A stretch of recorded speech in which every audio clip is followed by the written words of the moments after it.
आज महाराष्ट्र सरकारच्या वतीने महाराष्ट्र विधिमंडळाच्या वरिष्ठ सभागृहामध्ये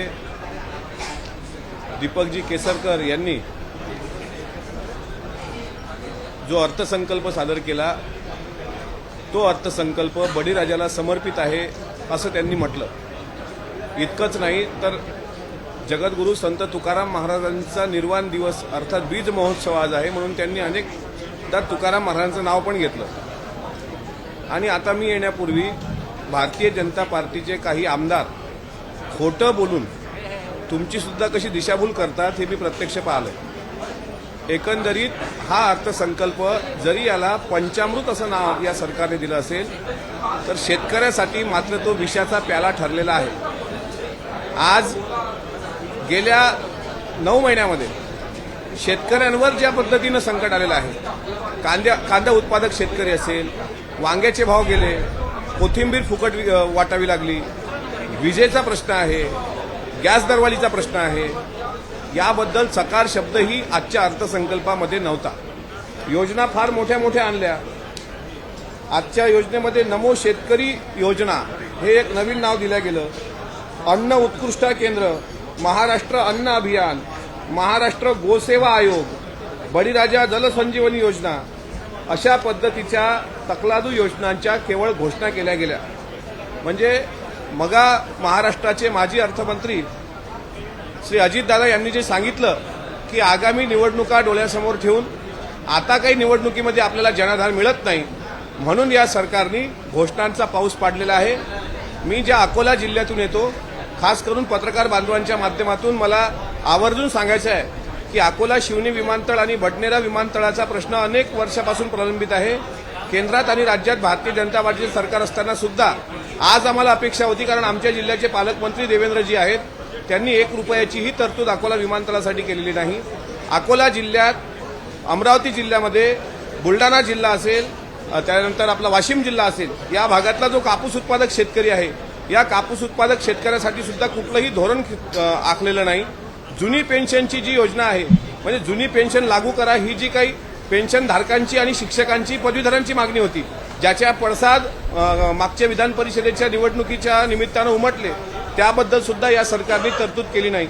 फक्त एक आशादायक किरण मला वाटला महात्मा फुले आरोग्य योजनेचा 1.5 लाखावरून 5 लाखापर्यंत त्यांनी जी तरतूद केलेली आहे त्याचं मी सुद्धा स्वागत करेल, त्याबद्दल दुमत असण्याचं कारण नाही। मात्र शेतकऱ्यांना केवळ आभास आणि आभास या पलीकडे या अर्थसंकल्पातून काही मिळालेलं नाही। एकंदरीत हा अर्थसंकल्प जरी पंचामृत म्हणून केसरकरांनी मांडला असेल तरी हा विषाचा घोट आहे। ज्या तुकाराम महाराजांचे अभंग यांनी आतापर्यंत म्हटले, मात्र देहू हे जे तीर्थक्षेत्र जगद्गुरू तुकाराम महाराजांचं आहे, त्या तुकाराम महाराजांच्या देहूसाठी 1 रुपया सुद्धा हे देऊ शकले नाहीत। इतकंच काय तर परवा आता छत्रपती स्वराज्य रक्षक छत्रपती संभाजी महाराज यांचा बलिदान दिवस आहे। या बलिदान दिवसाच्या निमित्तानं त्यांना अभिवादन करण्याची साधी तसदी सुद्धा या सरकारने घेतलेली नाही। मागच्या काळात राज्यपालांकडून आणि भारतीय जनता पार्टीच्या काही वाचाळवीरांकडून ज्या पद्धतीने महापुरुषाचा अपमान झाला, शिवरायांचा अपमान झाला, फुलेशाहू आंबेडकरांचा अपमान झाला, त्याचं पापक्षालन करण्याकरता या अर्थसंकल्पात महापुरुषांची नावं त्यांनी घेतलेली आहेत। मात्र महापुरुषांच्या नावं जर त्यांनी घेतली तर आमचा अर्थमंत्र्यांना प्रश्न आहे की अरबी समुद्रातील शिवस्मारकाच्या संदर्भात या अर्थसंकल्पात एकही शब्द तुम्ही का बोलले नाहीत आणि अरबी समुद्रातील शिवस्मारक कधी होणार आहे याचं सुद्धा उत्तर त्यांनी दिलं पाहिजे। महाराष्ट्रातल्या जनतेला या सरकारची जुमलेबाजी किंवा मगा गाजर का हलवा म्हणून उद्धवजींनी जो यांचा उल्लेख केला तो गाजराचा हलवा असेल, आभासी ह्या योजना असतील, या सगळ्याचा अनुभव आलेला आहे। मी एवढंच सांगेन, शेतकऱ्यांवर जे आसमानी संकट आलंय त्याबरोबर या विधिमंडळात सत्ताधारी म्हणून बसलेले जे सुलतानी संकट आहे, ज्यांनी ते आणलंय, अजूनही पंचनामे नाहीत, अजूनही बांधावर कोणी गेलं नाही, अजूनही शेतकऱ्याची साधी विचारपूस केली नाही। आज शेतकरी हवाल दिलाय आणि तोच तुकोबाचा अभंग हा शेतकरी म्हणत असेल, रात्रंदिन आम्हा युद्धाचा प्रसंग, अंतर्बाह्य जग आणि मन, जीवाही आगोज पडती आघात, होवनिया नित्य नित्य करी। पण तोच शेतकरी तुकोबाच्या शब्दात म्हणतो, तुका म्हणे तुझ्या नामाची याबळे, अवघियाचे काळे केले तोंड। सत्ताधाऱ्यांचं तोंड काळं केल्याशिवाय कांदा उत्पादक, कापूस उत्पादक, हरभरा उत्पादक आणि भाजीपाला अन्नधान्य उत्पादक शेतकरी शांत बसणार नाही। या अधिवेशनात शेतकऱ्याला काहीही मिळालेलं नाही। बळीराजाला ज्या अपेक्षा होत्या त्या सर्व हवेत विरल्या।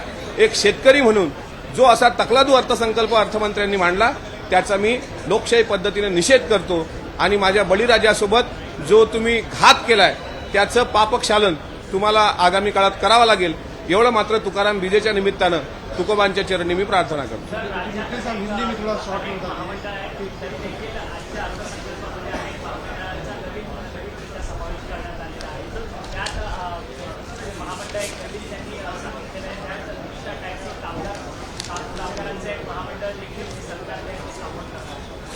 बघा, यांनी घोषणा केल्यामध्ये बार्टी असेल, सारथी असेल, महाज्योती असेल, विदर्भ विकास महामंडळ असेल, आर्थिक विकास महामंडळ असेल, महात्मा बसवेश्वर आर्थिक विकास महामंडळ असेल, दिव्यांग कल्याणासाठी काय मला वाटते आदिवासी विकास महामंडळ असेल किंवा एसटी कर्मचारी, आता तुम्ही जे सांगितलं म्हणजे फक्त महामंडळ घोषित केले, पण महामंडळासाठी ठोक तरतूद किंवा पुरेशी तरतूद काय, हे सरकार कुठून पैसा आणणार आहे? या महाराष्ट्रामध्ये जे अर्थकारण या सरकारच्या काळात झाले हे आर्थिकदृष्ट्या आपण मागे आलेलो आहोत।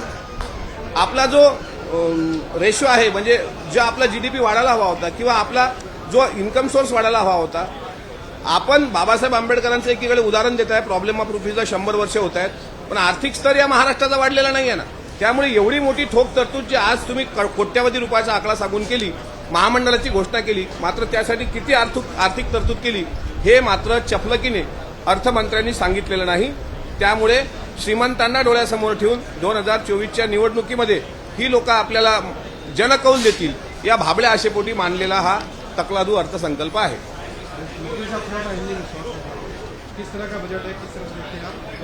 देखिए, महाराष्ट्र विधानमंडल का आज का अर्थसंकल्प महाराष्ट्र के अर्थमंत्री देवेंद्र जी फडणवीस द्वारा प्रदर्शित हुआ और महाराष्ट्र के विधिमंडल के वरिष्ठ सभागृह विधान परिषद में दीपक जी केसरकर इनके द्वारा बजट यहां पे बोला गया।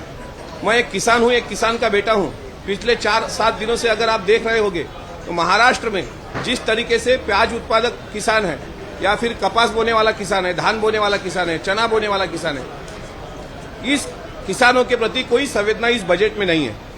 हमें आशा थी, अपेक्षा थी कि किसानों के बारे में आप कुछ कहोगे।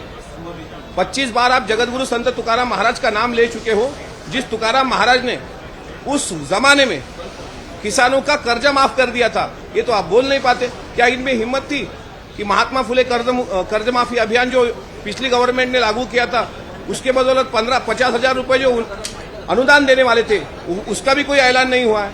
यानी किसानों के भरोसे पलने वाली ये सरकार आज किसानों को कुछ नहीं दे पाई।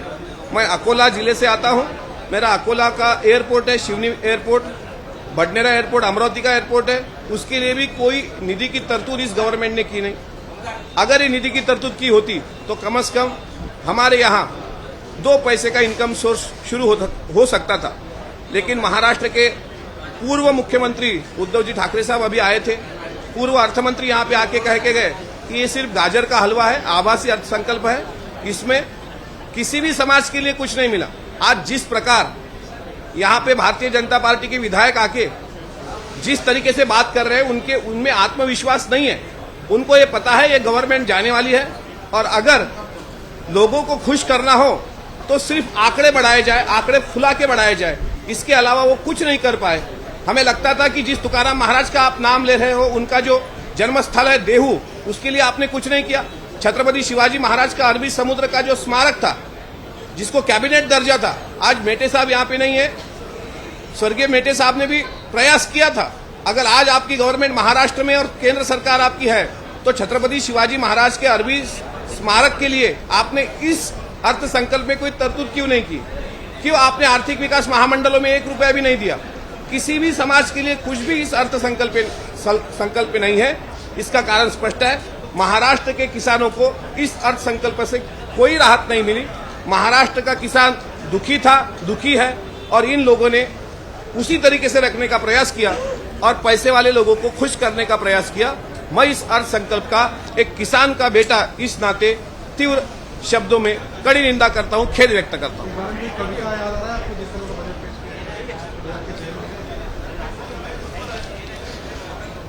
भी लाना पड़ेगा।